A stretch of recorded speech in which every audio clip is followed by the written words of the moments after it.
이제 다음 월요일이 광복절이잖아요. 네. 예. 광복절인데 그동안 한국교회가 사실 진정한 이 한국의 해방, 우리나라의 해방을 막고 있다라는 평가를 많이 받았어요. 네. 우리나라의 해방을 진정으로 해방하는 걸 가로막고 있는 이 친일 뿌리에 관해서 이 한국교회의 친일 역사와 또 방공팔이 하던 그 부역자 노릇을 해오던 그 과거와 현재까지의 역사를 한번 오늘 되짚어 볼까 하는데요. 네. 먼저 이 외국 선교사들이 일제 통제 내정 간섭하던 거기서부터 한번 디모데 목사님께서 이제 얘기를 좀 짚어주시죠. 그 전사도 한번 좀 얘기해봤으면 네. 좋겠는데요. 기본적으로 이제 구한 말이라고 할 수 있겠죠. 예. 그때 개신교가 우리나라에 이제 들어온 걸로 많은 분들이 기억하고 있습니다. 1884년 알렌 공사가 입국하던 그 시점을 이제 한국 개신교의 원년으로 보고 그래서 1984년에 100주년 기념대회도 있었지 않습니까? 네. 그런데 이미 그보다도 앞서서 이미 중국에서 조선인들이 세례를 받고 예수님을 영접함으로써 그렇게 해서 기독교인이 됨으로써 한국 개신교의 원년은 이보다 더 한 10년 조금 못되게 앞서서 이미 그 한국 땅에 들어왔다라고 보는 시각도 있고 이미 또 천주교 같은 경우는 또 그로부터 한 100년 전에 1884년이죠. 예. 그때 이제 들어온 걸로 돼 있습니다만은 어쨌든 하여튼 미국이 개신교를 들고 조선 땅에 온 걸로 많은 분들이 인식하고 있는데 실로 그때는 개신교는 미국이고 미국은 개신교였고 또 그 미국의 그 개신교회가 굉장히 큰 선물을 들고 왔어요. 교육이라든지 또 의료에 있어서는 신문물이죠.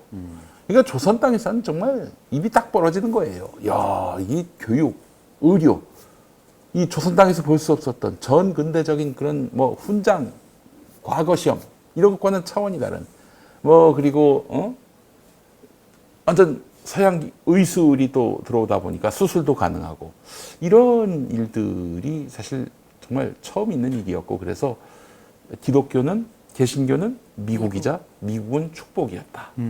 그러면서 또 미국은 태평양 건너에 있기 때문에 직접적으로 뭐 중국이나 뭐 러시아나 일본처럼 조선을 먹을 생각을 기본적으로 안 갖고 있었기 때문에 조선의 그 임금이나 이런 신료들이 미국에 대해서는 아주 전폭적으로 신뢰를 했습니다. 예전에 아관 파천 이후 러시아 공사관으로 이제 고종이 이제 도망갔을 때 그때는 그 알렌 미국 공사가 차려주는 음식만 먹었다는 거 아닙니까? 고종이. 다른 음식 뭡니까? 그렇죠. 그랬던 상황이었습니다. 그래서 미국은 개신교는 우리 조선에게 아주 은인이자 구원자다. 이런 인식이 있었던 때였습니다. 그러나 과연 미국이 우리의 구원자였는가? 그는 단단히 속았던 거죠. 우리가. 목사님 어떻습니까?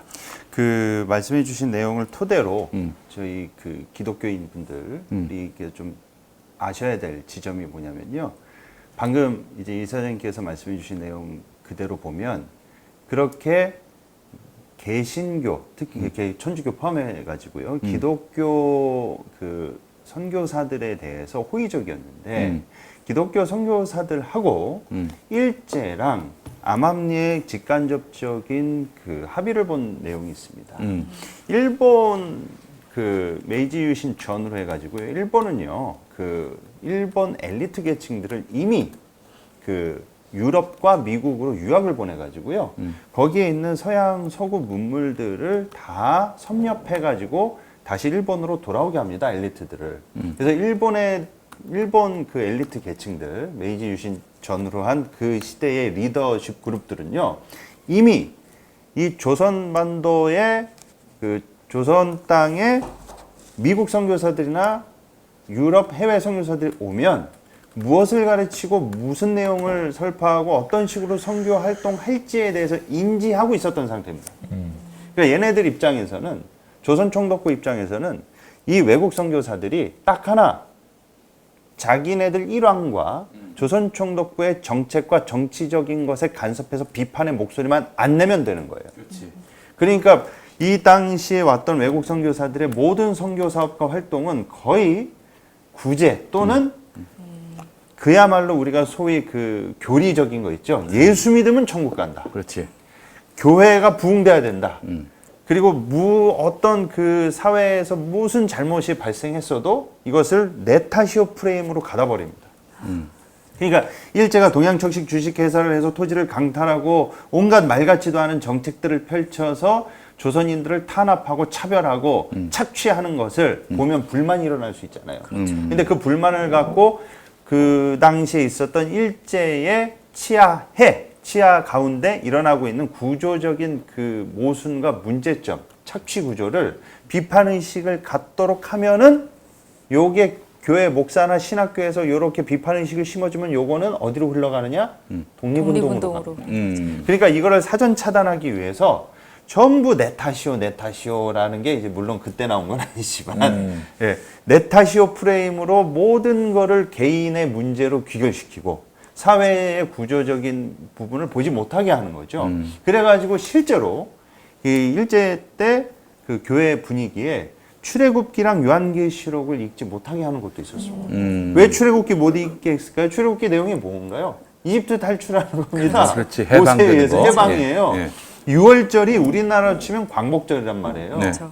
그리고 이 요한계시록은 뭡니까? 요한계시록에 보면은 수많은 뭐 바벨론서부터 그 로마 제국부터 국가들을 이제 비유해서 나오는데 요한계시록의 핵심은 뭐냐? 이런 나라들 다 쓰레기 같은 놈들이고 이런 그 제국들의 제국주의 치하에 있는 이런 통치 수단은 전부 이 왕들을 짐승으로 비유하거든요. 이 짐승 같은 놈들이고 결국 주님께서 재림하셔가지고 이 평화로운 사자와 어린 양이 함께 풀을 뜯는 그런 평화의 시대가 도래할 것이다.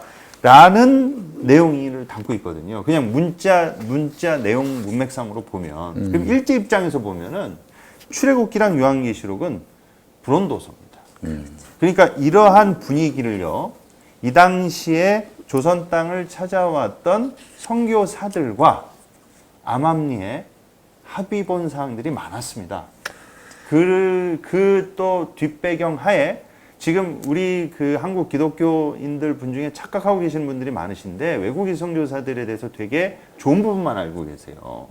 근데 우리가 성경 볼 때도 다윗을 뭐 성군이라고 그러고 훌륭한 뭐 하나님과 마음 아파하는 사람이라고 그랬는데 불륜 저지르고 살인한 사람입니다. 그 이면을 같이 봐야 돼요. 지금 우리나라 찾아왔던 선교사들 중에 제가 이름을 거론하기는 뭐하지만은 이분들이 얼마나 뒤로 부동산에서 일제의 비유 아래 예? 땅 해먹고 돈 해먹고 그런 사람이 한둘이 아닙니다. 그럼 또 이제 그 이러한 배경 가운데 또 조선인들을 또 얼마나 차별하고 예? 동양인이라고 키 작고 그렇게 무시했는 사람이 한둘이 아니에요.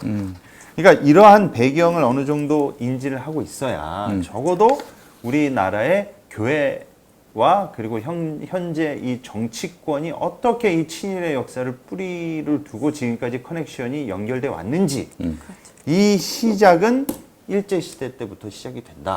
네. 그 그렇게 짚어드리고 선교사가 일제 그 총독부하고 이렇게 결탁이 됐다고 말씀하셨는데 네. 이게 이 선교사, 그 조선 땅에 들어온 선교사들이 이제 미국 북장로교란 말이죠. 네. 당시 그 이 우리나라 땅에 이제 개신교를 전파할 당시에 미국 북장로교는 아주 극단적인 그 보수, 그 근본주의라고 하잖아요. 성경 말씀은 정말 1.1획도 틀림없다. 진짜 그대로. 오탈자도 여기에는 영감이 서려 있다라는 그런 정말 말도 안 되는 성경에 대해서 우상 숭배하는 사람들인 거죠. 성경에 나와 있는 얘기는 뭐 비유나 신화 이런 것들도 싹 믿어버리는 거예요. 이게 진실이다, 100% 진실이다 이렇게 믿어버리는 아주 뭐 이슬람 원리주의자들이 바로 이런 네. 사람들이라고 봐야 되겠죠. 이런 사람들이 이제 조선 땅에 들어왔단 말이에요. 의료와 교육, 신문물을 들고. 그리고 제일 먼저 누구하고 이렇게 접촉을 했느냐? 바로 이런 고종 황제 같은 이 왕들, 왕가, 왕실 이들하고 접촉해서 이들에게 환심을 살려고 했어요. 그러다 보니까 사실은 왕이 개신교를 해서 이쁘게 본 측면은 있죠. 그러나 나라가 이제 일본으로 기운단 말이야. 일본 쪽으로 이제 완전히 기울어 가니까 이제부터 이제 선교사들이 미국 선교사들이 일제하고 이제 서로 소통합니다. 그래서 일제는 스무스하게 아주 자연스럽게 조선을 먹어야 하는데 너희들의 그 선교 활동을 우리가 보장해 줄게. 다만 교회 안에서 뭐 독립운동을 한다든지 그래버리면은 곤란하지? 그거 우리한테 도움을 안 주는 거 아니야. 그러니까 그 약속만 잘 지키면은 우리가 저 얼마든지 포교할 수 있게 해줄게. 그래서 미국 선교사들이 그 저 일제하고 결탁을 해가지고 교회 안에서 독립운동 못 하게 했어요. 그래서 이 일사늑약 때, 예. 일사늑약 때 여러분 뭐 잘 아시겠지만은 그때만 해도 그 교회는 신문물 그 자체였기 때문에 의식 있고 깨어있던 그 민족지사들이 교회 많이 다녔는데 근데 교회에서 선교사들이 독립운동 이런 걸 못하게 막았단 말이에요. 얼마나 이 사람들이 화가 나. 그래서 그때 교회를 많이 이탈했고 일부는 아예 극단적으로 공산주의자가 돼버렸고 예. 그렇게 돼버렸단 말이죠. 그러나 일제에 대한 어떤 이 선교부, 미국 선교사들의 협력은 계속돼 가지고 나중에 1907년 그때는 대한제국 군대도 해체되고 예. 뭐 완벽하게 이제 이 나라가 이제 일제로 넘어가다시피 했는데 그 무렵에 독립운동으로 한국인들의 어떤 그런 애국 의식을 깨워야 할 교회가 아무 역할도 못한 채 뭘 했습니까 그때? 부흥대성회 같은 예, 그렇죠. 성령. 평양 대부흥. 대각성 부흥 네. 부흥. 평양 운동이었는데 대각성 운동이라고 하죠. 하여튼 예. 그 평양 대각성 운동, 네. 대부흥 운동 이런 걸 벌였단 예. 말이죠. 근데 그때는 뭐했냐? 뭐 나라와 민족을 위한 기도도 아니었고 오로지 개인의 어떤 잘못. 내가 죄인. 내가 예. 죄인입니다, 주여. 제가 못된 놈이었습니다, 주여. 해가지고 에너지를 다 거기다 쏟아버렸어.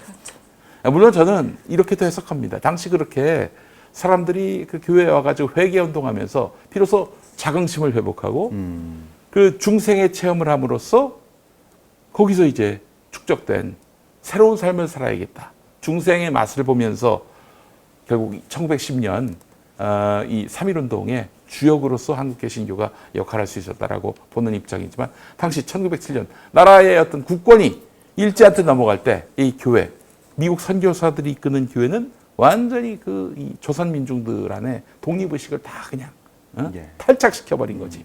그래서 결국엔 스무스하게 일본한테 넘어간 거죠, 나라가. 그래서 우리나라 독립운동가들 중에 그러면 또 기독교인들이 상당히 많았단 말입니다. 3.1운동 주도했던 이제 저희 분들도 방송을 많고요. 보시면서 아니 우리나라 독립운동 한 분들하고 선교사님 중에도 물론 이 독립운동 자금도 대주시고 훌륭하신 분들도 많은데 왜 이렇게 부정적인 걸 부각하냐 이렇게 또 말씀하실 수 있는 분들이 계실 것 같아요. 그리고 또 주기철 목사님 같은 분도 계시지 않냐. 신사참배 반대하면서 그렇게 말씀하시는 분들이 계시는데 왜 주기철 목사님 빼고 나머지는 이름이 거의 없을까요?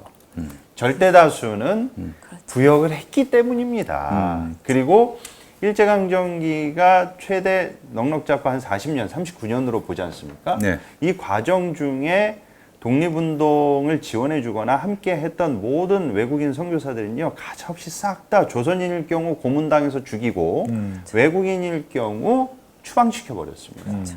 그러니까 일제 말에 가서는 결국엔 누구만 남느냐? 기독교 지도자들 중에 친일 성향만 있는 친일파 앞잡이들이 절대 다수를 차지해서 살아남게 됩니다.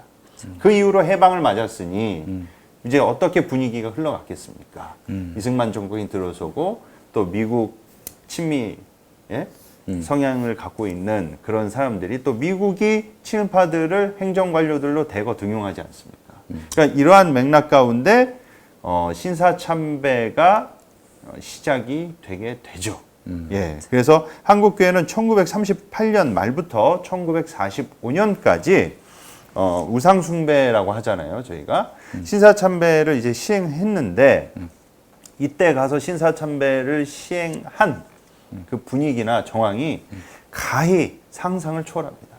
이 뿌리를 지금까지 딱 연결 지으면은 너무 부끄러운 역사일지 모르겠지만 예장 통합과 합동이 있지 않습니까? 흔히 예장 통합이 이 신사참배 했던 쪽입니다. 여러분들 기억해 두십시오. 아니 뭐 이걸 갖다가 뭐 역사적으로 문제 삼을 수가 없으니까 이건 빼박 팩트이기 때문에 예. 그래서 예장 합동 총합이 있는데 지금 광나루 장신대 쪽 거기가 예장 통합 쪽 신학교인데요. 거기가 이제 신사참배 한쪽이었습니다. 네. 예. 그래서 총회원들과 노회원들이 아주 그냥 열을 지어가지고요. 신사에 가서 그 신토라고 하죠. 참배를 했는데 심지어 무슨 일까지 있었냐면요. 가미나다라는 그 이동식 신사가 있습니다. 신사는 이렇게 그 특정 장소에 있잖아요. 근데 이걸 이동식으로 만든 거예요. 그거를 교회 예배당 안에 갖고 와가지고 동쪽에 세워둡니다. 왜 동쪽에 세워두냐? 일왕이 있는 이제 그 궁을 이제 상징하는 거죠. 그 방향을 가리키는 거죠. 그러면서 심지어 무슨 일이 있었냐면은 일부 예배는 이제 신도 일왕 숭배를 하고 제 2부 예배로 이제 기독교인들이 믿는 여호와 하나님께 이제 예배를 드렸습니다. 그러면서 일부 예배 때 이 신도 예배를 어떻게 드렸냐면 동쪽을 향해서 이제 기도하고 소원을 간구하는데요. 예배하고 찬양하는 건 물론이고 손뼉 치면서 헌금하는 그 방식이 다 똑같았는데 거기에 딱 일왕이 들어갔었습니다. 그리고 일본의 이제 소위 그 야스쿠니에 묻혀 있는 그런 역대 그 영웅들, 이 사무라이들 그런 사람들을 언급하면서 황국 신민 서사 낭독을 또 하기도 했습니다. 이 짓을 국민 의례라는 명목으로 이게 우상숭배다 하면은 모가지 날아가잖아요. 네. 그러니까 이거는 하나의 국민 의례라고 이렇게 해석을 해가지고 합리화시키고 타당화했죠. 근데 이거를 알리는 게 이제 사이렌이 그때 이렇게 울렸거든요. 그래서 여러분들 그 영화 그 암살 혹시 보셨는지 모르겠는데 네네. 거기 보면 그 주진웅인가요? 조진웅. 조진웅. 네. 네. 조진웅 배우하고 그 전지현 씨가 이제 그 당시에 이제 경성이라고 그러잖아요. 딱 왔는데 사이렌이 이제 싹 울리니까 네. 다 같이 이렇게 예? 네, 맞아요.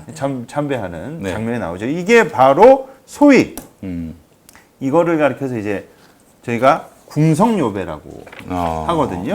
소위 동방요배, 황거요배라고 합니다. 뭐 명백한 신사참배네. 그렇죠. 그쪽 예. 우상숭배네. 네, 그래서 예배를- 정오의 사이렌 소리가 나면 일제 일어나서 동쪽을 향해서 네. 이제 일왕이 이제 동쪽에 있으니까 그 네. 궁이. 근데 이걸 이제 왜 이걸 우상숭배라고 사람들이 생각했냐면요. 지금 저희는 이제 이제 정확한 표현으로 일왕이라고 하는데 천왕이라고 부르지 않았습니까? 하늘천. 이게 하늘천이에요. 네. 하늘의 왕이라는 겁니다. 그래서 이 태양신 세라미스의 그 기운을 받아서 태어난 이건 인간이 아니다. 이런 하나의 그 신토의 토속적 분위기가 있거든요. 그러니까 사실상 그 예전에 로마 제국 시대의 황제를 숭배했듯이 천황 숭배를 그렇게 했던 것이어서 기독교 전통에서는 절대로 이게 있어서는 안 될 그런 내용이었죠. 예. 이게 사이렌 소리 나면 묵념하는 정도나 뭐 정말 국민 의례하는 정도라고 생각했는데 이렇게 예배를 그냥 찬양 손뼉 치면서 드리고 예물도 드리고 뭐 서사낭독, 신민 서사낭독 뭐 이런 순서로까지 진행됐는지는 몰랐어요. 이거 완벽한 종교 행위이고요. 그런 의미에서 보자면은 그 당시 교계가 얼마나 또 이런 그 극단적인 그 근본주의적 그 개신교를 수용했던 한국 교회 아닙니까? 근데 이런 거에 대해서 아무런 뭐 비판도 없고 저항도 없었다는 거는 그냥 힘의 논리에 굴복했다라고 볼 수밖에 없어요. 그것도 그 무렵이 이제 일제 죄송합니다. 일제 말기 아닙니까? 예. 그 좀 미묘한 게 초기에는 선교사들이 완전히 교회를 그 지도했고 죄송합니다. 사례가 틀려서 완벽하게 교회를 그 지휘를 하고 있었고 그 조선인들은 그 밑에서 신앙생활을 하던 교인들이었어요. 근데 왜 일제 말기로 갈수록 그 선교사들은 끝까지 미국 선교사들은 절대 신사참배 안 된다. 그래서 결국에는 그것 때문에 이 선교사들이 주도했던 평양신학교가 문을 닫아버립니다. 예. 일제가 폐쇄시켜버렸어요. 예. 그리고 미국 선교사들은 다 미국으로 가버렸고. 근데 조선의 그 교인들, 목사들, 일제한테 무릎을 꿇었잖아요. 그러니까 결국에는 우리도 머리가 클 만큼 컸다. 선교사 필요 없다. 지금 우리에게는 현실적으로 가장 큰 이 권력자는 일제다. 그렇기 때문에 우리는 일제의 말을 들을 수밖에 없다. 이렇게 나왔던 거죠. 예. 예. 그러니까 그 당시에 그 친일을 그러니까 상황적인 어떤 그 억압과 핍박으로 인해서 어쩔 수 없이 생존을 위해서. 예, 뭐 생존을 이렇게. 위해서 네. 막 그 저희가 엔도 슈샤쿠의 그 침묵이라는 그 소설에 보면은 그 교인들을 막 데리고 협박을 하니까 그렇지. 우리가 잘 알고 있지 않습니까? 그 예수 성화를 나를 밟고 가라 이제 그런 맥락도 네, 있겠죠. 신부 보고 예. 그 예수 그 이 그림 밟고 가라. 안 밟고 가면 이제 그 교인을 죽이는 거야. 예. 예. 그러니까 이런 맥락이 어쩔 수 없이 이제 신사참배나 부일행위를 했던 분들도 계셨을 거예요. 예, 교회사에 보면은 로마 시대 때도 황제 숭배가 일어났을 때 그 분파가 그 당시로 해서 갈등해서 갈리게 됩니다. 이 황제 숭배하는데 이게 딱 재밌는 게 뭐냐면 이게 일제 시대의 신사참배나 이거랑 거의 오버랩되기 때문에 제가 말씀을 그렇죠. 드리는데 그때 이 돈을 주고 로마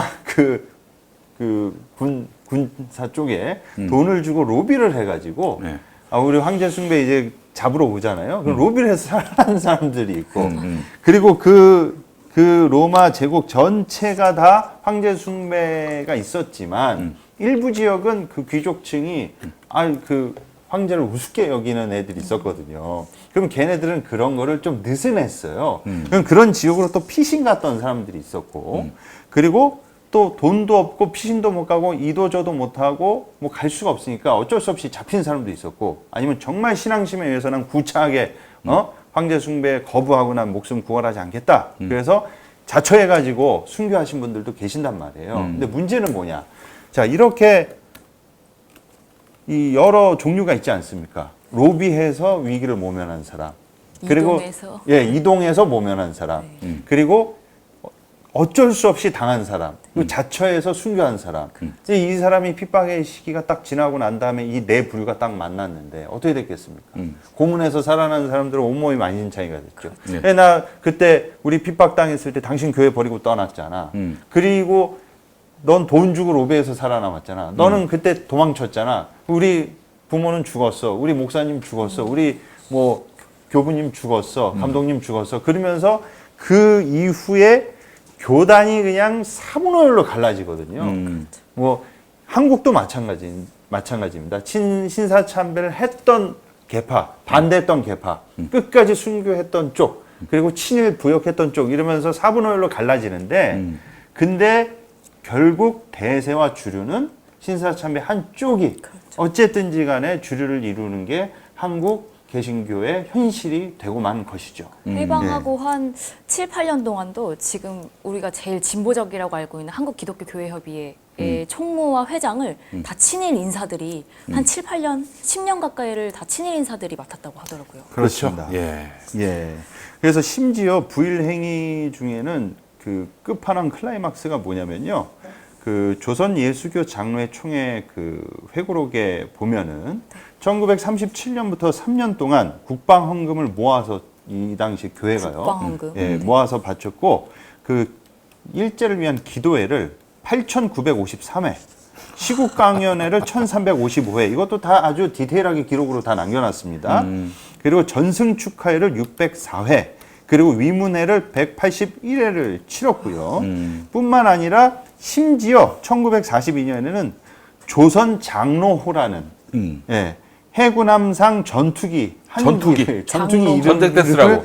조선 장로호입니다. 네. 일제에 갖다 바친 전투기가요. 그 사람 죽이라고 교회에서 돈 모아가지고. 장로호. 예. 예. 그리고 기관총 7정 구입비 15만 당시 지금으로 따지면 어마어마한 액수죠. 을 갖다 바치고 또 미군과 싸워 이겨달라는 신도의식을 거행했습니다. 자, 이거 웃기지. 예. 미국에서 들여온 기독교인데 그 기독교가 미국을 죽이라고 예. 파괴하라고. 그리고 심지어 교회당 종을 떼다가요. 그 당시에 수거된 종이 1,540개를 수거가 됐다고 합니다. 왜냐면 이제 그 물자가 필요하니까. 총알로 써야 되니까. 예, 그때 뭐 숟가락서부터 그릇까지 탈탈 털어갔다고 하더라고요.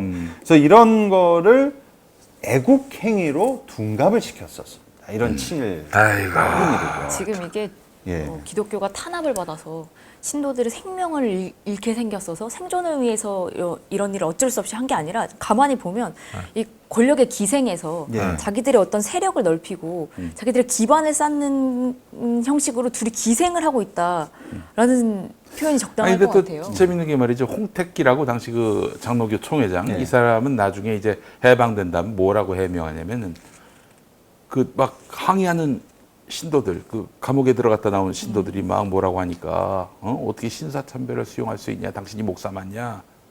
그러면서 목사직 버리라고 막 이렇게 압박을 하니까 뭐라고 대꾸했냐면 우리도 이 교회를 지키기 위해서 정말 하기 싫은 일을 할 수밖에 없었다.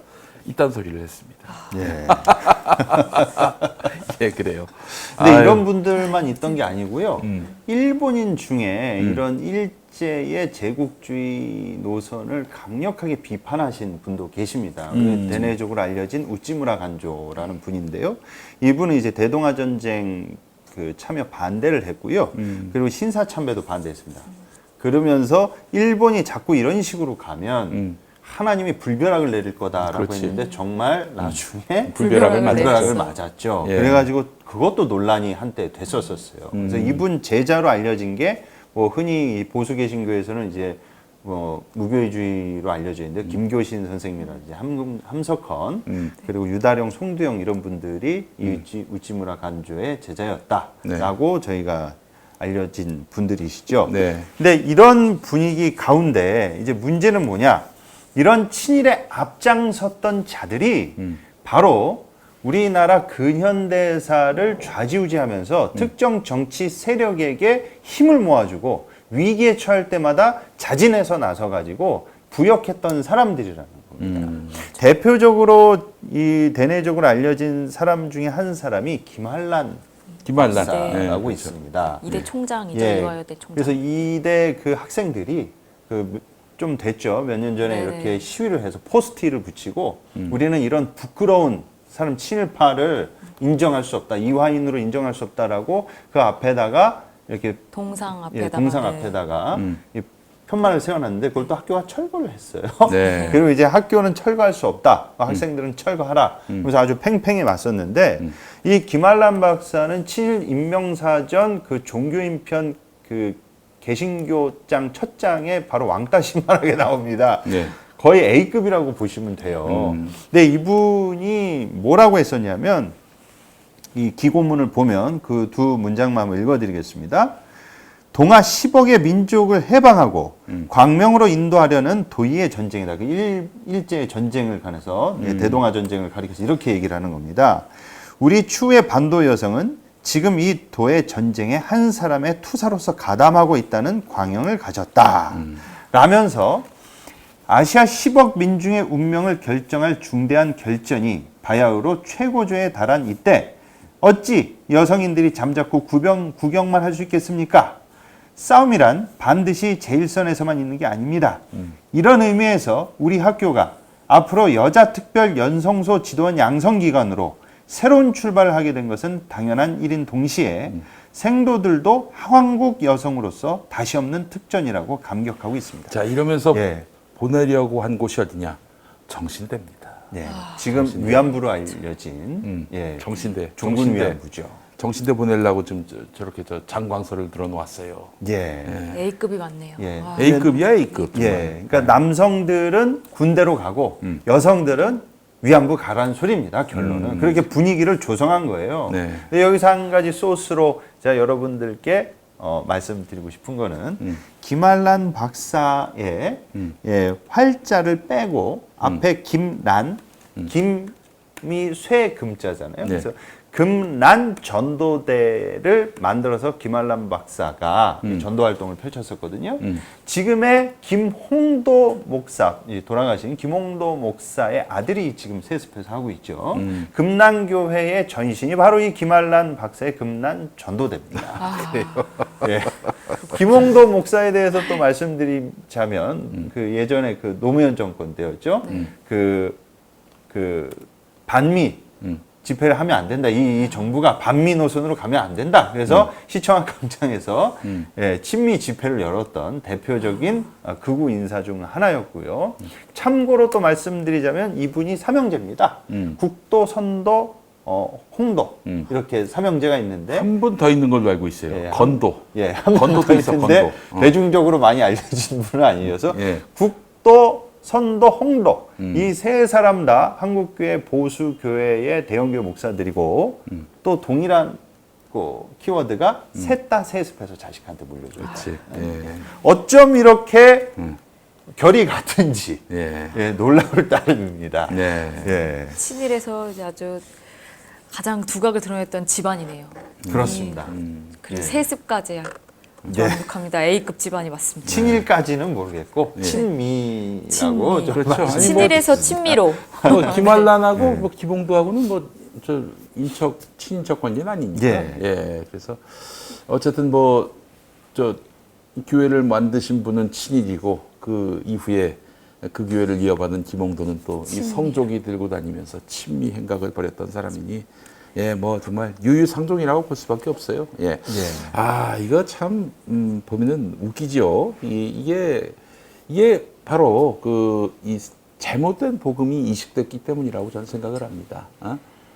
그 성경을 기계적으로 이거는 뭐 오탈자까지도 여기는 뭐 영감이 담겨 있다라고 믿어버리는 성경을 우상 숭배하는 이 성경을 어떤 하나님의 메시지, 가르침 이런 걸로 받아들이는 것이 아니라 있는 그대로 하나의 그 신앙해야 될 대상으로 막 우상으로 축켜 세우는 사람들. 그러니까 이 사회의 그 어떤 부조리나 그 모순 같은 것들을 바로잡을 생각은 없고 오로지 그냥 성경만 붙잡고 예. 신앙에만 매몰되고 그 개인적 그 어떤 은총과 축복에만 매몰된 이런 사람들. 사회하고는 완전히 담쌓는 신앙이 결국 이런 사대주의, 친일, 친미를 낳은 것이죠. 또 반공을 낳은 것이고요. 예.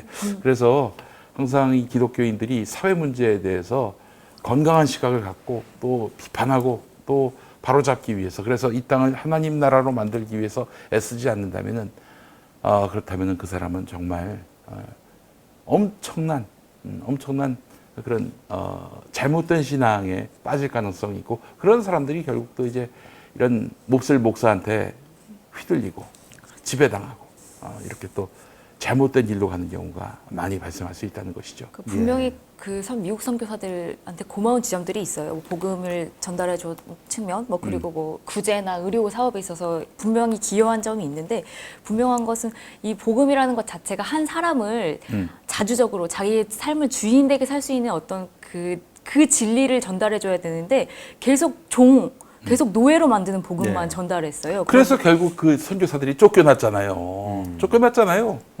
그 저기 교인들에 의해서 또 일제에 의해서 쫓겨난 거 아닙니까? 교인들에게 일제에 대한 어떤 그 저항 의식 같은 것들을 심어주고 독립에 대한 어떤 꿈을 심어줬다면은 일제가 그렇게 그 기독교 신앙을 능멸하고 신사참배하라고 했을 때 들고 일어날 거 아니야. 그동안 일제한테 덤비지 마라. 독립의식 그딴 거 필요 없다. 오로지 천국만 바라봐라. 이러다 보니까 뭐 세상을 향해서 어떤 건강한 시각을 가질 여지가 없었던 거죠. 그러니까 일제가 시키는 대로 다 했던 것이고 그래서 일제가 신세참배하라고 하니까 신사참배하고 신사참배하지 말라는 선교사들 내쫓고 자기들이 빅엿을 먹은 거 아니에요. 한마디로 얘기해서. 그러니까 그런 짓을 일제 강점기 내내 해오다가 이제 해방이 됐단 말입니다. 그러니까 이제 이승만 정권이 이 친일파들을 대거 등용하니까 이제 목숨은 건진 거예요. 근데 이 교계에 있던 이 친일파 그룹들이 이제 박정희 정권이 이제 딱 들어서고 난 이후로 해방된 이후로 어떻게 되느냐 이 박정희 대통령의 형이 박상인데 이게 공산당이었거든요. 좌익활동 분자였단 말이에요. 그러니까 미국이 또 박정희를 못 믿겠다 이러니까 또 이 김한란 박사와 한경직 이런 사람들이 이제 또 미국으로 건너가 가지고 이 박정희 정권의 그 정통성을 또 확립하는데 기여를 합니다. 우리가 보증하겠다. 우리 예. 기독교인들이 보증할 테니까 박정희 인정해 다오. 이런 거예요. 왜 박정희하고 뭐 먹은 게 있나 이런 의구심을 가지는 분들이 있을지 모르겠는데 이게 사실은 이승만 정권 때 기독교가 아주 떵떵거리면서 뭐 대박이었지 사실 뭐 온갖 혜택은 다 받았으니까. 근데 그러다가 4.19 혁명이 일어나고 1년 동안 완전히 그냥 기독교는 이승만하고 한 패거리처럼 취급받고 그래서 은매기주고하고 살았단 말이에요. 1년 동안. 그런 와중에 쿠데타가 일어나가지고 장면 민주당 정권이 무너지니까 아싸 좋다 해가지고 박정희한테 잘 보여가지고 과거의 영화를 회복하려고 그렇게 해서 줄 선 거 아니에요 한마디로. 그래서 다들 여러분들 한경직 목사에 대해서도 뭐 알고 계시겠지만 이분이 그 영락교회 안에 서북 청년회의 제주 4.3 사건에 가서 학살에 가담했다는 그런 의혹에 대해서 본인이 직접 인터뷰에서 밝힌 내용이 있습니다. 그래서 1982년에 한경직 목사를 인터뷰한 것을 이제 책 제목이 한경직 목사라는 책입니다. 이거 일전에도 저희가 한번 평안나무에서 보도한 적도 있었는데요. 이 한경직 목사가 직접 한 발언을 보면 이렇습니다. 그때 공산당이 많아서 지방도 혼란하지 않카시오. 이북 사투리 쓰시죠. 이번에 신의주 사람이에요. 신의주 사람. 예. 그때 서북 청년회라고 우리 영락교회 청년들이 중심되어 조직했시오. 그 청년들이 제주도 반란 사건을 평정하기도 하고 그랬시오. 그러니까 우리 영락교회 청년들이 미움도 많이 사게 됐시오. 이렇게 본인이 직접 본인 육성으로 발언한 기록이 있습니다. 그러니까 당시에 무슨 한경직 목사가 청빈하고 템플턴산 수상할 때 신사참배에 대해서 자기 신사참배했다고 뭐 사죄하고 그랬다 하더라도 서북 청년에 대한 사죄는 전혀 없었습니다. 예. 제주 4.3에 대해서. 그렇습니다. 예. 그 사실은 그 정도가 아니라 그 영락교회 청년회가 서북 청년회였다. 이런 증언도 있었고 그 당시 설교를 보면은 이 공산당을 요한계시록이 말하는 붉은 용으로 막 이렇게 매도하면서 죽여버려야 된다라는 식으로 막 교인들한테 심어줬고 그래서 아마 이 설교 들은 사람들은 제주도 가가지고 나쁜 짓을 저지를 때 전혀 양심의 가책을 느끼지 않았을 거예요. 그 제주에서 고통당하신 분들은 또 민간인들이었고 그 도대체 무슨 잘못을 했습니까? 거기 산다는 거 말고는 제주도민 10분의 1이 죽었어요. 그것 때문에. 예? 그리고 그 요한계시록에 나오는 붉은 용이 공산주의다. 그게 그 요한계시록이 쓰여진 시점으로부터 1300년 뒤에 공산주의가 태동했습니다. 1300년 뒤를 내다보고 요한계시록에서 요한이 예언했다. 예언했다. 아이고 정말 참 그건 말도 안 되는. 아이고 좀 우리 이제 그런 사기는 치지 맙시다 좀. 그런 사기를 쳤단 말이에요. 그 한경직 목사가. 근데 지금 그 한국 그 보수교회 주류들은 이런 이 역사적 배경 하에 이승만 찬양 1세기고요. 그렇죠. 예. 그리고 미국은 남한 통치를 이제 원활하게 하기 위해서 이승만을 앞서서 이제 친일파를 대거 등용했는데 이승만에 대해서 이분들이 뭐 친일파다, 그 독재자다, 그 이런 그 친일파를 등용하고 독재자로서의 문제가 있다라고 하도 비판을 받으니까 국부로 거의 치켜 세우면서 한국 보수 대형교회 목사들뿐만 아니라 적지 않은 주류 교회 목사들은 거의 이승만이 장로 출신이었다는 그 이유로 기독교인이었다는 이유로 우리나라 국부로서 이렇게 존중받아야 된다라는 분위기를 지금 몰고 있죠. 저도 어렸을 때 교회에서 이승만 대통령은 억울한 지점이 있다 이런 얘기를 들었던 것 같아요. 가장 최근에 그 제 지인 중에 그 역사 가이드 해주시는 그 국사 선생님 한 분이 계세요. 근데 이분이 이제 교회에서 교회 그 선교 현장이라든지 근현대사 이런 데를 이제 가이드 하시는데 본인 교회에 이제 섭외가 왔답니다. 근데 섭외를 왔는데 조건을 걸더래요. 뭐라고 하냐면 거기 장로님 중에 한 분이 선생님 우리 좀 학생들한테 청년들한테 가이드 해주시는데 이승만 선생의 업적에 대해서 좀 말씀을 해주시고 그러더니 이 국사 선생님께서 이분이 무슨 업적이냐 공과가 다 있다 나는 그대로 하겠다 그랬더니 그러면서 자기가 김구 선생님을 차라리 그러면 이승만보다 김구 선생님을 좀 더 많이 하는 게 어떠냐 그랬더니 장로님이 하신 말씀이 김구는 기독교인이 아니잖아요. 기독교인 맞습니다, 여러분. 이렇게 무식할 수가 있어요. 기독교인 맞아요. 그러면서 김구는 테러리스트 아닙니까? 교회, 이 교회를 어느 교회라고 좀 말하기 뭐하지만, 이 단어를 이렇게 구사한 거를 이 선생님이 듣고 경악을 해가지고 저한테 얘기해 주셨던 게 이게 불과 작년 얘기입니다. 참회가 없어요. 우리가 그동안 그 친일에 부역하고 또 이 미국에 또 친미해서 수많은 사람의 눈과 귀를 가려서 지금까지 정광훈 같은 사람이 이승만을 찬양하고 하는데 많은 교인들이 거기에 휘둘리고 있잖아요. 그러니까 한국교회 탓이 큽니다. 아니 김구 선생이 테러리스트다. 그 누구를 상대로 한 테러였습니까? 테러한 건 맞아요. 일제를 상대로 해서 테러했습니다. 독립을 위해서. 그럼 독립운동을 그 테러라고 규정하는 그 내 국적은 어딥니까? 그리고 그런 식으로 얘기하면 이승만은요, 독립운동 자금을 횡령한 횡령범이야. 그건 알고 있는지 모르겠네.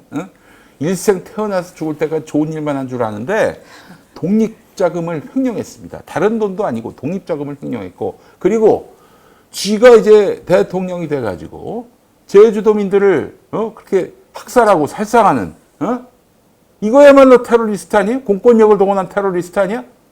이승만의 테러는 아름답나? 뭔 그런 대가리에 똥만 차가지고 그것도 장로라고. 아이고 정말. 네, 이렇게 주장한 분이 장로님뿐만이 아니라 우리가 아주 잘 알고 있는 전 박근혜 정권 때죠. 류석춘이라고 연세대 사회과학과 교수가 있습니다. 제가 우리 초심님한테 응징을 당하셨던. 잔당 당시 혁신위원장에 임명돼가지고 했죠. 이분이 그 위안부는 매춘이라고 그랬고, 아이고, 또 안중근을 테러리스트처럼 그렇게 표현한 전력이 있죠. 근데 이 위안부 매춘 사건은 워낙 유명합니다. 이 학생들하고 논쟁이 붙었었던 분위기였는데요. 이 류석춘 교수가 뭐라고, 제가 왜 류석춘 교수를 언급하냐면요. 이게 바로 정치권하고 다 이어지기 때문에 제가 말씀을 드리는 겁니다. 이 류석춘 이 교수가 이 당시에 위안부는 거의 그 공창에 가깝다, 자발적인 그런 매춘 행위였다, 이렇게 발언을 해서 무리가 돼가지고 학생이 질문을 해요. 아니, 그 일본군한테 속아가지고 가서 그렇게 된 거 아닙니까? 그랬더니 이 교수가 그 일자리를 속인 그 일본군에 대해서 언급한 학생한테 그렇게 궁금하면 한번 해볼래요? 요렇게 또 학생한테 얘기를 해요. 그래가지고 성희롱으로도 엮여서 이 두 문제로 인해서 연대로부터 딱 1개월 정지를 당하죠. 고작 1개월 예. 학생을 상대로 그렇게 예. 망언을 했는데도. 근데 이 류석춘 교수를 제가 언급한 이유가 뭐냐면, 이 사람이 바로 자유한국당 당시 혁신위원장이었는데, 이 류석춘 교수의 그 전력을 보면은 아시아 연구기금이라는 곳이 있습니다. 네. 이 아시아 연구기금이요, 지금도 있는지 모르겠는데 연세대 세천년관 7층에 이 연구소 재단이 자리 잡고 있어요. 이 아시아 연구기금이라고요. 이 기금의 창립자가 누구냐? 바로 A급 전범 사사카와 류이치라는 사람입니다. 기시노부스케하고 같이 결을 같이 하는 A급 전범이죠. 이 사람이 이제 무슨 짓을 하느냐? 이런 돈을 자신이 가지고, 옛날에 마약상 그 출신이거든요. 네. 이 가게 자체가. 그래서 이 사람이 돈을 엄청 투자해가지고 지금 북한 간첩이 문제가 아닙니다.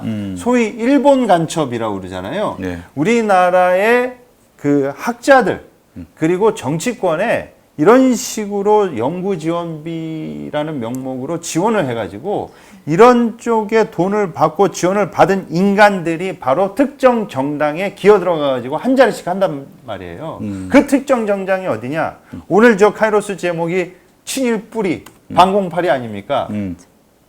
국민의힘입니다.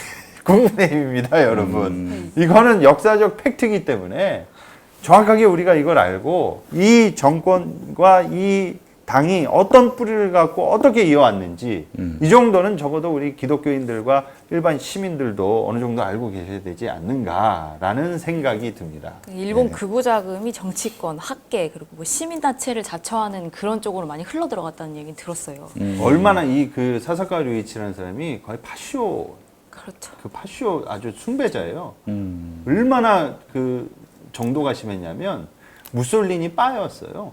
그래서 자기가 비행기 타고 이탈리아로 가서 무솔리니 직접 만나서 회견까지 하고, 자기 단체 사람들을 그 무솔리니 그 정당 군인들이 입었던 그 검은색 그 목으로 다 그 코스프레까지 시킵니다.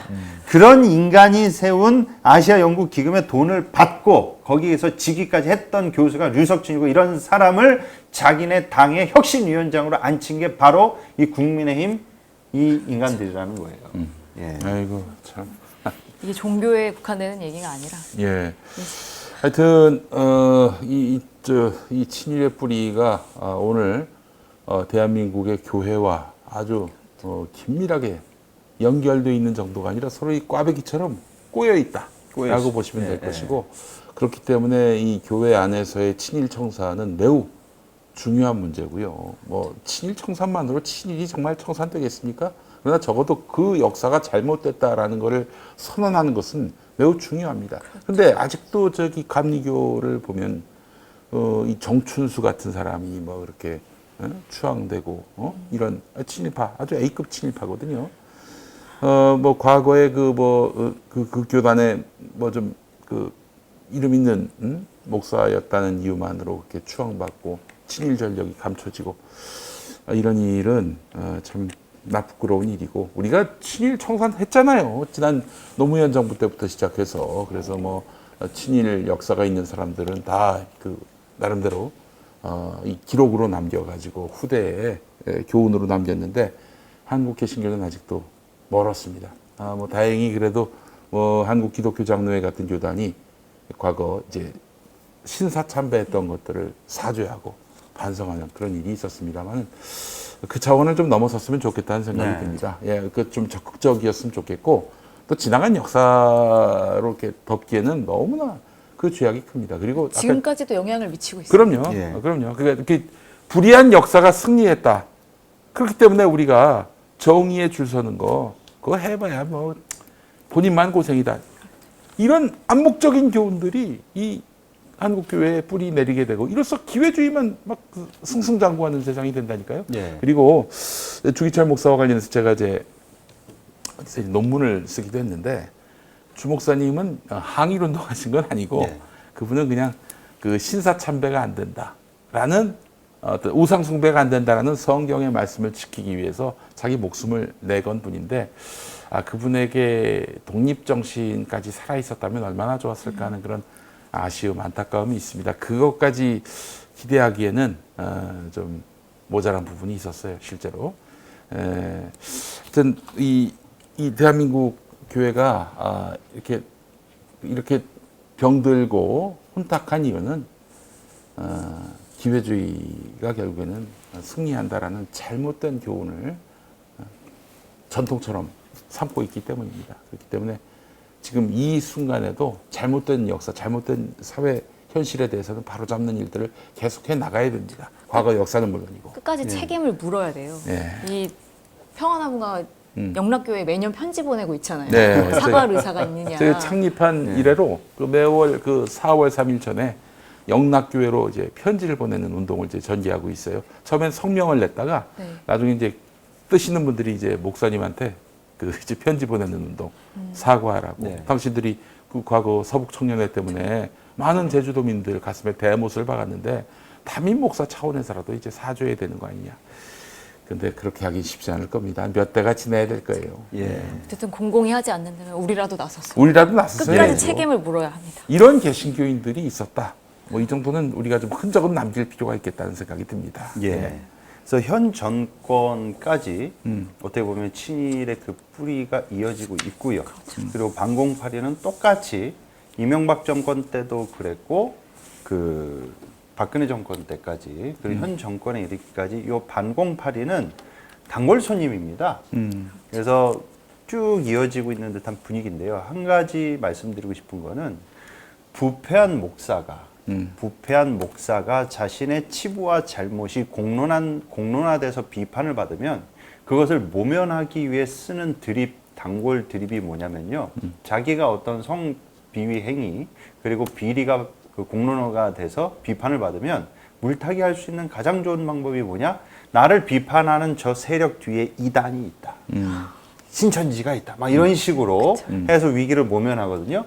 역대 부패한 보수 정권이 자신들의 어떤 비위 행위나 비리나 부정 부패가 공론화돼서 비판받으면 항상 이걸 모면하기 위해 써왔던 방식이 뭐냐? 우리를 비판하는 저 세력 뒤에 북한이 있다. 예, 그치. 저 좌파다. 말갱이다. 부른 세력이 있다. 이거를 항상 단골 레파토리로 써왔단 말입니다. 근데 너무 써먹으니까 이 사람들이 예전만큼 약발이 없지만 이 정권도 똑같이 아무래도 국보법이나 아니면 이제 좌익 좌파 이 분위기와 프레임을 또 씌워가지고 네. 지금 지지율이 거의 24%에서 하나 올랐죠. 25%. 그건 의미 없어요. 의미 없는 거예요. 네. 예. 이거를 모면하기 위해서 타개하기 위해서는 뭔가 시선을 돌리고 본인들한테 유리한 그러한 어떤 사건이 필요하단 말이에요. 네, MB랑 똑같아요. 세금 깎아주고 이 종북 북한에 대해서 이 적대시하고 예. 그리고 또 한 가지 또 뭐 있죠? 이 이전 정권 터는 거. 예. 이 세 가지를 똑같이 하고 있어요. 예. 그러면서 이번에는 한 전도사를 압수수색을 했어요. 국보법 위반으로. 그러니까 이 전도사님은 이 한국 기독교 장로회 소속 정대일 전도사님이란 분인데 이분은 우리나라가 세웠던 이 국책기관에서 이 북한 그 주체 사상 연구를 해오던 전문적인 연구가입니다. 근데 이분에게 국가보안법을 위반했다라는 혐의로 압수수색을 했어요, 경찰이. 네. 그래서 경찰이 주장하는 혐의가 뭔가 봤더니 국가보안법 7조 1항과 7조 5항인데 이게 내용이 뭐냐면 국가의 존립, 안전이나 자유민주적 기본 질서를 위태롭게 한다는 점을 알면서 반국가단체나 그 구성원 또는 그 지령을 받은 자의 활동을 찬양, 고무, 선전 또는 이에 동조할 경우에 이 국보법을 위반되는 거고요. 그리고 이런 1조의 1항의 행위를 할 목적으로 도서나 도화, 기타 표현물을 제작하거나 이제 뭐 소지, 운반, 뭐 판매 또는 취득하는 행위를 국가보안법 7조 5항을 위반한다라고 야, 합니다. 너 얼마 만에 다시 듣는 국가보안법입니까? 찬양 고무선전. 예. 근데 뭐, 지금 이 혐의를 받고 있는 이 책자가 뭐냐면 일단 이분이 교계 매체에 북한 선교를 위해 꼭 알아야 할 주체 사상 백문백답이란 연재물을 기고했어요. 그러니까 이분은 원래 북한에서 이제 국가 종교로 기능하는 이 주체 사상을 이해해야만 우리가 북한 동포들과 대화가 가능하다. 대화가 가능해야 이 통일 선교의 지평이 열릴 것이 아니냐라는 이 입장을 가진 그러니까 기독교와 주체 사상의 어떤 그 관련성에 대해서 연구를 하시는 연구가고 전문가인데 그래서 이제 이 북한 선교를 위해서 이제 어떤 주체 사상에 대한 어떤 이해가 필요한지를 이제 연재물로 기고를 했던 거고 또 김일성의 항일회고록 세기와 더불어라는 책의 출판과 판매에 관여를 하셨다는 그 이유로 이 국가보안법 위반을 아니, 받았는데 학자답게 행동한 건데 이걸 갖고 그 책임을 묻는다? 야, 역시 성렬이 머리 좋습니다. 돌석자에 돌석자. 근데 문제는 이 세기와 더불어라는 이 출간이 2021년, 그러니까 작년 4월쯤에 좀 한번 이슈가 됐었어요. 그래서 근데 그때 하태경 의원이 자기 페이스북에다가 이 높아진 국민 의식을 믿고 표현의 자유를 적극 보장하자. 대체 이게 뭐 지금 오늘날 이게 뭐가 문제가 되겠냐? 국민들이 이 정도는 충분히 판단할 수 있다. 아니, 북한 사회를 동경하는 사람들이 있습니까? 어? 우리가 지금 북한 사회하고 무슨 뭐 체제 경쟁을 합니까?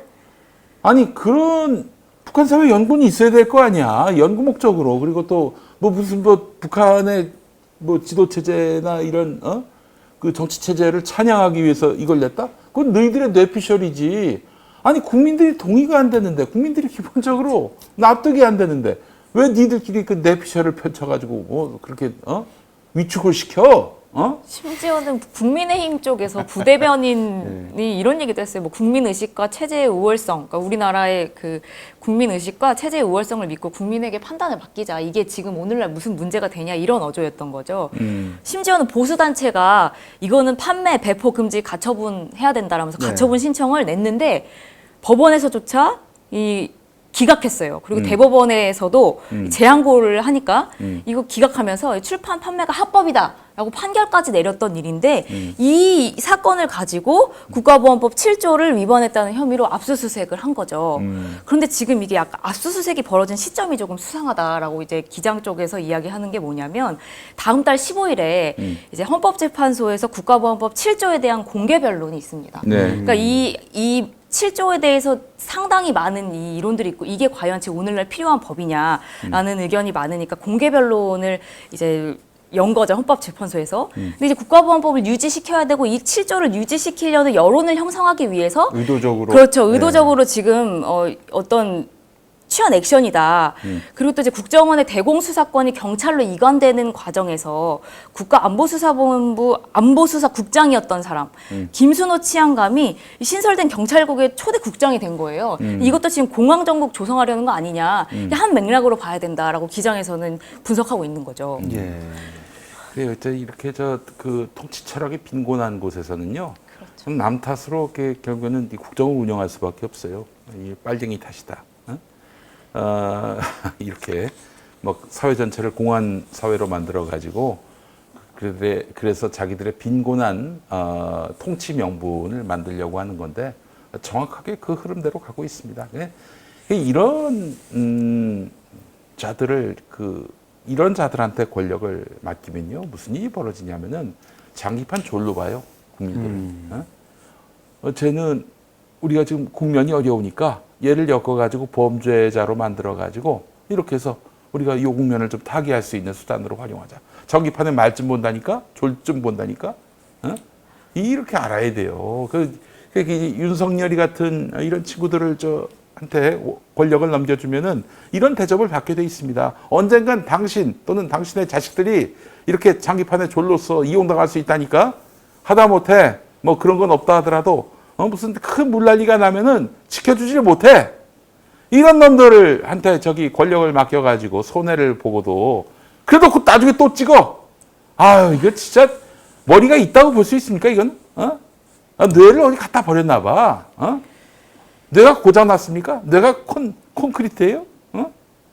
어디 맨날 똑같이 이런 푸대접을 받으면서도 계속 찍어. 대체 무슨 덕을 보셨는데? 그 보신 덕 우리도 같이 좀 봅시다. 왜 당신들만 덕을 봐? 이번에 비좀 왔으면 좋겠다고 했던 그 의원이 연천 이쪽이라고 해요. 동두천시 연천군.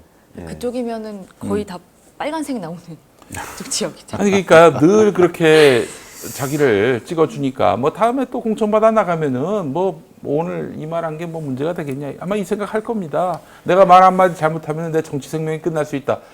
이렇게 해가지고 막 공포심을 적게 만들면은 공포심에 쩔게 만들면은 누가 이득입니까? 국민들이 이득 아니에요? 유권자들이 이득 아니에요? 언제든 너 일 잘못하면 바로 아웃이야.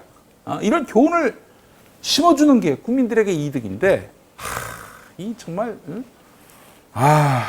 이건 착하다라고 말할 수가 없습니다. 멍청한 겁니다. 있던 놈들을 자꾸 이렇게 국회에 보내니까 이렇게 푸대접을 받잖아요. 쇼나 하면 된다 이거는. 쇼하면 적당히 뭐 이 위기를 넘길 수 있다. 아니 그렇게 되기를 바라십니까? 이 쇼로 그냥 대충 퉁치고 넘어가고 다음에 또 당하고 그래도 돼요? 정말 이제는 유권자들한테 막 화가 난다니까. 아니 나는 그 당을 찍었다고 화를 낸다기보다는 그렇게 푸대접을 받고 또 찍어줘. 도대체 이게 무슨 심리냐 이거예요 나는. 제가 강남이 물난리가 나도 그쪽 다음 투표에서도 또 똑같을 거라는 얘기가 커뮤니티에 얘들이 돌아요. 전혀 거기에 대해서 뭐 경각심이나 혹은 뭐 공포심 이런 게 없어요. 보십시오. 민주당은 뭐 조금만 잘못해도 계속 권력을 빼앗깁니다. 비정규직하고도 많이 비슷해요. 그러니까 얘들 그래도 어떻게든 국민들한테 밉보이지 않으려고 애라도 쓴다고. 그러니까 확실히 민주당 정치와 국민의힘 정치의 퀄리티가 많이 다르잖아요. 그 이유는 민주당 사람들이 특별히 우성인자라서 그런 게 아니라 언제든 우리는 권력을 빼앗길 수 있다는 공포심이 있기 때문입니다. 그러니까 이쪽은 그냥 깃발만 꽂으면 시체가 나가도 당선된다라고 믿으니까 조금 더 거기에 대해서 유권자들이 두렵지 않은 거예요. 아니 이런 식으로 하니까 맨날 푸대접 받고 맨날 그렇게 저품격의 정치를 체험하고 정말 좀 행복해지고 싶지 않으십니까? 어떻게 이렇게 정치인들한테 가스라이팅을 당하세요? 인격도 실력도 없는 인간들한테 왜 이렇게 가스라이팅 당하세요? 너무 안타깝습니다 정말. 같은 유권자의 입장에서. 아니 비가 오는데 말이야 지금 서울이 물난리가 났는데 전이나 처먹고 다니는 이런 구청장 먹방이나 하고 부끄러운 줄도 모르는 이런 인간 처음에 막 화를 냈어요. 댓글로 막 싸움을 벌였다고. 문재인을 찬양하는 사람이군요 이러면서. 이런 인간 쓰레기들을 갖고 뭘 기대하십니까? 뭘 기대하세요 좀? 아이고 물론 이 방송을 보시는 분들 중에는 이증자들은 아마 없을 것 같은데 정말 그분들 보면 만나서 제가 정말 도시락 싸들고 다니면서 설득하고 싶어요. 제발 좀 정신 좀 차리시라고. 저는 앞으로의 전국이 좀 우려스러운 지점이요. 바로 이 지점입니다. 지금 지지율이 상당히 낮습니다. 그럼 분명히 뭔가 이거를 타개하기 위해서 얘네들이 늘 해왔던 수법, 반공팔이거든요. 그래서 그러한 밑밥 작업을 지금 하고 있는 게 아닌가. 지금 권영세 그 통일부 장관이죠. 예, 윤석열 대통령하고 43년 지기 호영호제 사이입니다. 이분이 어떤 사람이냐? 이런 모략의 대가입니다. 예. 그래서 앞으로 이 위기를 타개하기 위해서 또다시 종북몰이 이런 북한 프레임을 씌워가지고 뭔가 또 공안정국을 시작해가지고 이 낮은 지지율을 타개하는 어떤 사건을 벌이지는 않을까 싶은 우려가 심히 듭니다. 아니, 그렇게 갈 거예요. 워낙 네. 단순한 애들이니까. 네. 뇌가 그거밖에 안 되는 애들이기 때문에 당연히 그 수순으로 갈 겁니다. 그러나 우리 국민들 다수가 야, 이게 정말 뭐 큰일이 났네. 저 나쁜 놈이었네. 이렇게 생각하겠어요? 그쵸, 우리 당할 만큼 당했어요. 너무 구식이야. 많이 봤던 봐야. 이걸 갖고 국민들의 마음이 바뀔 거라고 생각하는 것 자체가 걔네들 수준입니다. 그 수준을 보면서 좀 통탄할 필요가 있어요, 우리는. 예. 아니, 무슨 정치 공작을 하더라도 이 상상력이 좀 풍부해야 되는데 좀 새로운 어떤 버전이 나와야 되는데 70년대, 80년대 그 필름 갖고 그대로 다시 트는 거야. 예, 뭐 또 그런 일을 할 겁니다. 조만간 보십시오. 예. 근데 이게 그 기존 전대일 이 전도사님의 국가보안법 위반 압수수색 사건만 그 앞뒤 정황만 살펴보더라도 경찰이 압수수색할 만한 건이 아닙니다. 그래서 저는 또 한 가지가 또 걸려요. 이명수 기자하고 김건희 씨가 통화할 때 경찰이나 이런 공권력들이 알아서 길 거다 이런 식으로 또 발언을 했단 말입니다. 그야말로 그런 행태가 아닌가 싶은데 이분한테 걸었던 죄명이 찬양 고무 선전죄 아닙니까? 저는 이 대목이 참 웃긴 게 뭐냐면 지금 당장 이 수사기관에서 가짜뉴스 카톡방에 가서 보십시오. 김정은이 탁월한 아주 지략에 뛰어난 인간이라 트럼프를 이렇게 딱 포섭하고 세계를 쥐락펴락하면서 남한을 공산화시키려고 하고 있다. 김정은의 그 엄청난 정치 외교력에 대해서 넌지시 찬양고무를 하고 있습니다. 그 찬양고무지 그야말로. 과대평가를 하고 있단 말이에요. 네. 저는 이게 오히려 찬양고무죄지. 어떻게 이 정대일 전도사님은 이런 모든 것들을 공공연하게 뒤에서 한 게 아니라 대놓고 했고 이게 대법까지 가서 기각된 사안을 갖다가 어떻게 또 재수사에서 압수수색을 하고 이렇게 공안정국으로 분위기를 뭡니까? 이거는 스스로 무덤을 파는 행위다. 지금 뭐 불온서적 갖고 있다고 그 연구자한테 자기가 학문으로 연구하는 그 학문의 책을 갖고 있다고 불온서적 갖고 있다고 잡아가는 그 80년대 지금 수법을 쓰고 있는 거잖아요, 지금. 그러니까 이제 이런 거죠. 그 관심법이지, 관심법. 예전에 어떤 정치인은 너 빨갱이지 이러면서 아닌데요. 그러니까 너 집 벽돌이 빨간색이잖아. 이걸로 엮었어요, 실제로. 그 최재성 의원이라고. 이 미친 정권이 다시 부활했습니다, 여러분. 다시 부활했어요. 예, 이럴 때 어떻게 해야 됩니까? 김용민이가 뭐 지략이 있는 사람도 아닌데 이미 일찌감치 타도의 깃발을 들었지 않습니까? 타도 말고 답이 없어요, 이 친구들은. 저 개인적인 생각이 그렇습니다. 예. 우리 단체의 생각은 아니고 오해하진 마시고. 예.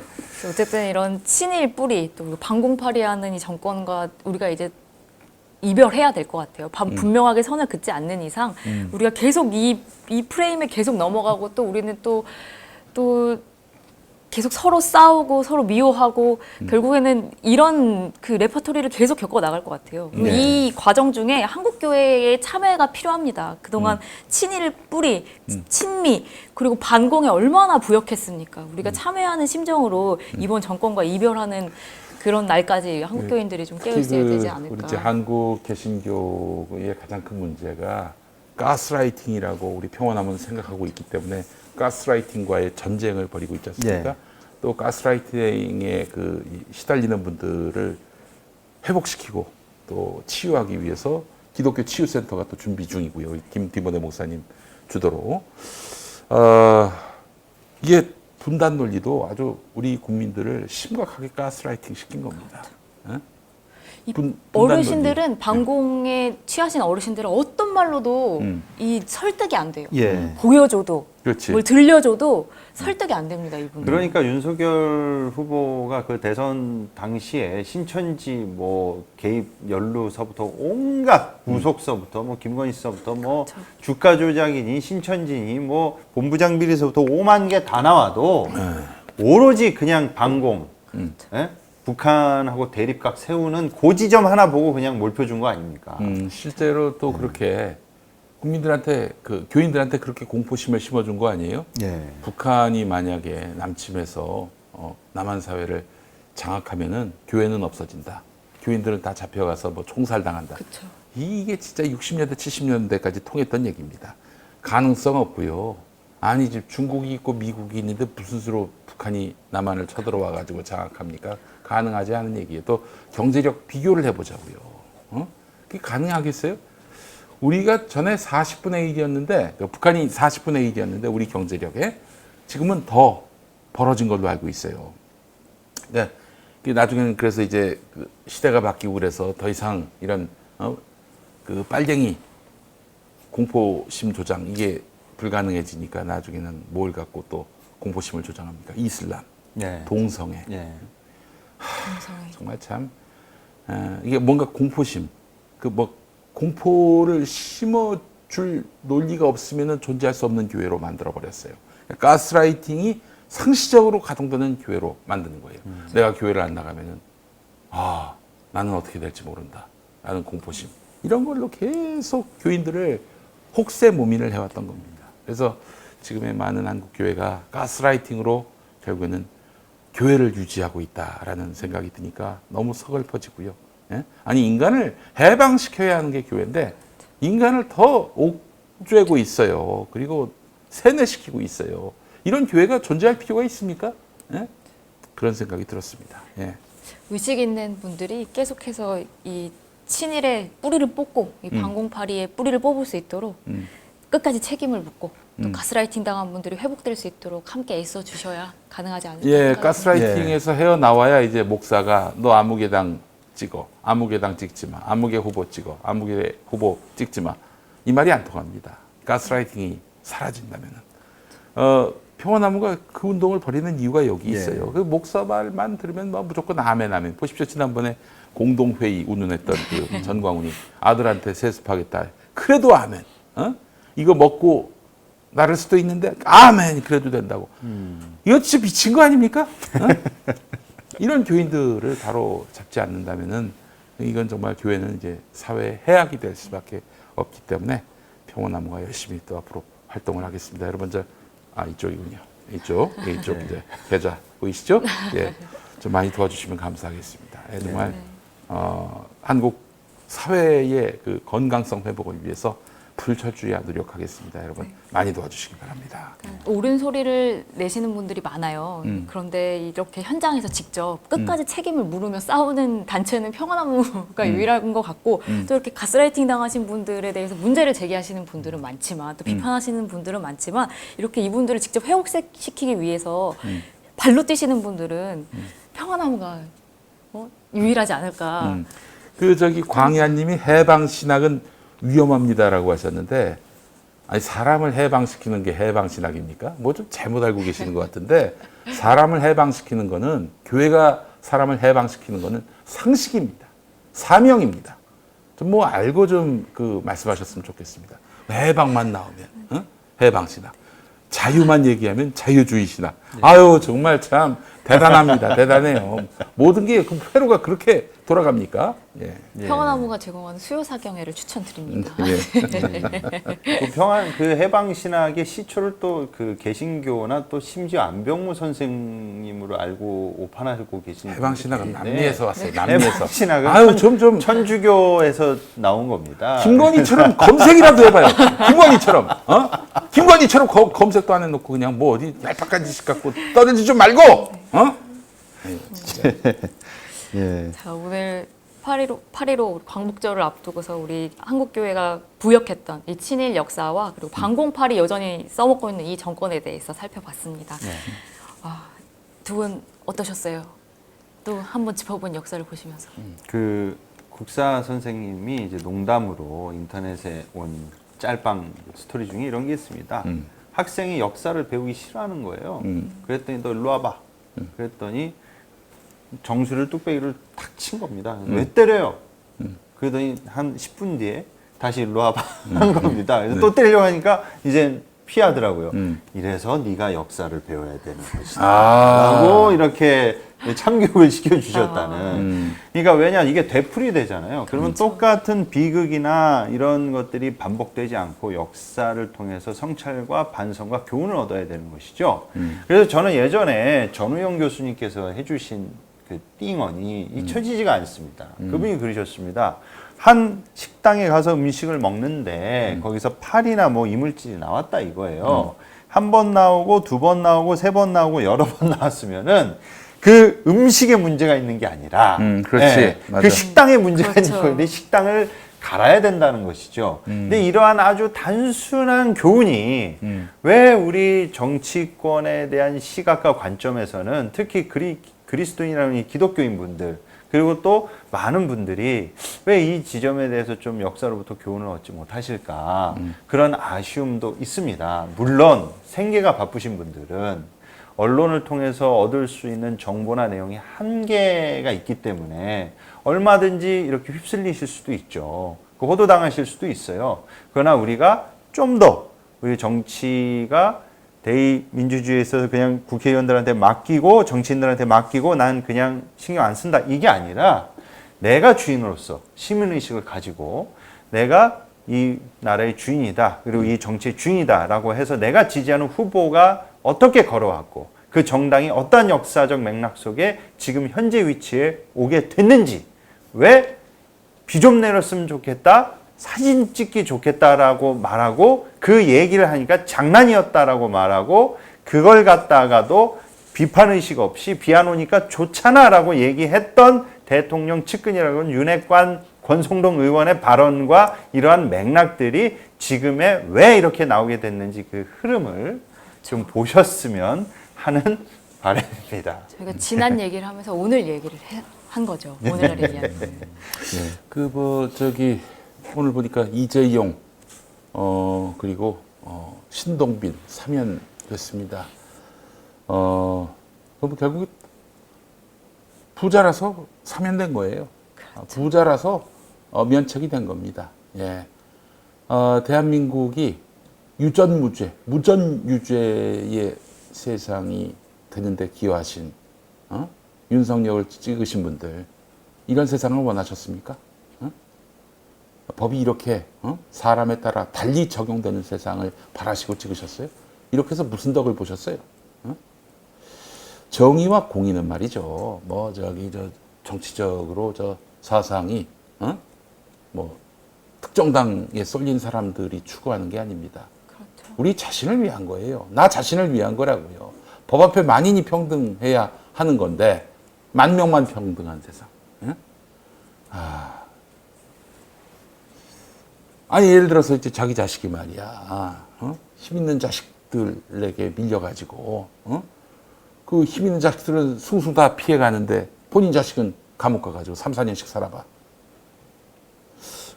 그런 세상을 여러분 바라고 계시는 겁니까? 제발 이제 그 신문 방송 걔네들은 지금 저기 이 돈 가진 자들 자본가들로부터 또 돈 받아가지고 그렇게 해서 운영하잖아요. 그러니까 걔네들 편에 서서 얘기할 수밖에 없다고요. 걔네들이 얘기하는 거 좀 귀담아 듣지 말고 걔네들은 기본적으로 자본가 편이라고요. 그러면은 저 제대로 세상을 자기 관점에서 학습해가지고 보든지 아니면 양심적인 언론을 택해서 보든지 해야 되는데 말이죠. 아휴 참 암담합니다. 이게 사실 그렇거든요. 이런 나쁜 가스라이팅, 뭐 친일, 친미 이런 사대주의 그리고 반공 이런 역사들은 지지하는 사람들이 있기 때문에 오늘날까지도 이어져 오고 있는 겁니다. 예, 한번 이 고리를 끊고 이 나라가 새 출발할 수 있도록 한번 뜻을 모아보면 어떨까 하는 생각이 들고요. 이 기독교가 사실 그 역할을 해야 됩니다. 굉장히 기독교는 제가 알고 있기로는 반전이 있는 종교고 상상력이 충만한 종교여야 하는데 어느새 이 어떤 그런 기성의 질서의 그 몸을 낮추고 또 기성의 통념의 지배를 받는 이런 낡고 고루한 종교가 되어버렸습니다. 예, 이런 기독교는 기독교가 아닙니다. 예, 제발 인간을 자유케 하고 해방케 하는 그런 종교로서 거듭나야 하지 않겠는가 하는 말씀을 드리고 싶습니다. 네. 이재용이 광복절 특사로 나오는 광복절을 앞두고 한국 기독교가 해야 할 일에 대해서 생각해보는 시간 되셨으면 누구를 위한 광복이냐 이거예요. 그렇죠. 예. 한국 교회가 그동안의 과오들을 참회하고 교인들을 역사의 주체로 세우는 그날까지 카이로스 함께 하겠습니다. 두 분 나와주셔서 감사합니다. 네, 고맙습니다. 고맙습니다. 감사합니다.